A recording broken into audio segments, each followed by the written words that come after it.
ദൈവത്തിന് സ്തുതി. പ്രഭാതകിരണത്തിലേക്ക് സ്നേഹവന്ദനം. ഭാഗം 1785. ഇന്ന് നവംബർ മാസം 19-ാം തീയതി, 324-ാമത്തെ ദിവസത്തിലെത്തി.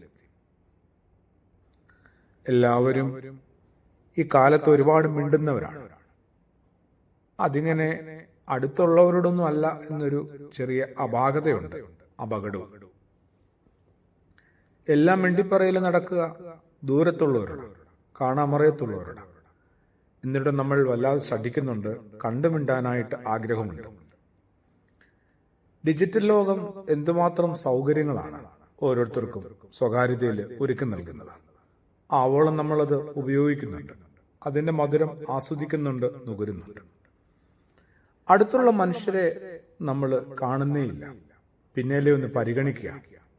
അതും കഴിഞ്ഞല്ലേ അവരെ ഒന്ന് കേട്ടു തുടങ്ങുക.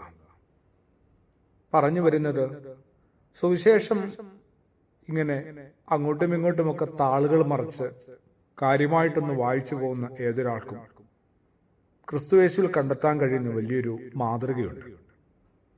ഒരു അനുകമ്പയും അനുഭാവവും തന്റെ മുമ്പിൽ വരുന്ന ഏതൊരാളോടും യേശു പുലർത്തിയിരുന്നു. ആദരവോടുകൂടി ഒരു അനുകമ്പയും അനുഭാവവും ഒക്കെ എങ്ങനെയാണ് നമുക്ക് പ്രകടിപ്പിക്കാൻ പറ്റുക? അത് മനുഷ്യരെ കേൾക്കുന്നതിലൂടെയല്ലേ? മനുഷ്യരെ കാര്യമായിട്ടൊന്ന് കാണുന്നതിലൂടെയല്ലേ? വല്ലാത്തൊരു അപകടം പിടിച്ച അസുഖത്തിലാണ് മിക്കവരും.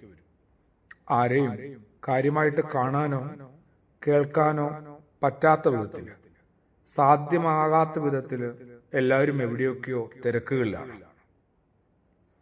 ഏറ്റവും വലിയ സങ്കടങ്ങൾ പങ്കുവെക്കാൻ ചിലപ്പോൾ ഒരാൾ പോലും ഉണ്ടായേക്കില്ല. പറയാൻ വെമ്പുന്ന ഒട്ടേറെ പേർ ഉണ്ടെങ്കിലും കേൾക്കാനായിട്ട് മനസ്സുള്ള ആളുകൾ വളരെ ചുരുക്കമാവും.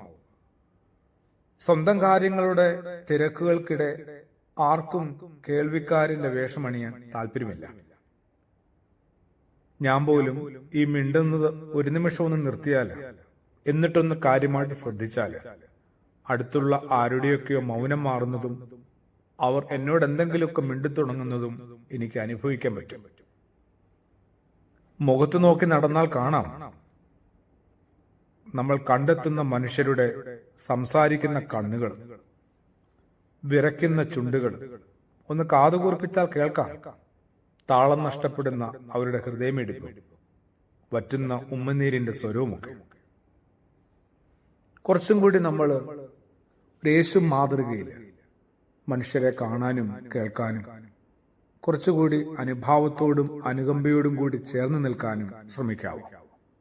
അതൊരു നല്ല പ്രാർത്ഥനയും ആത്മീയ ആദരണവും അനുഷ്ഠാനമൊക്കെ ആവും. ആമേൻ.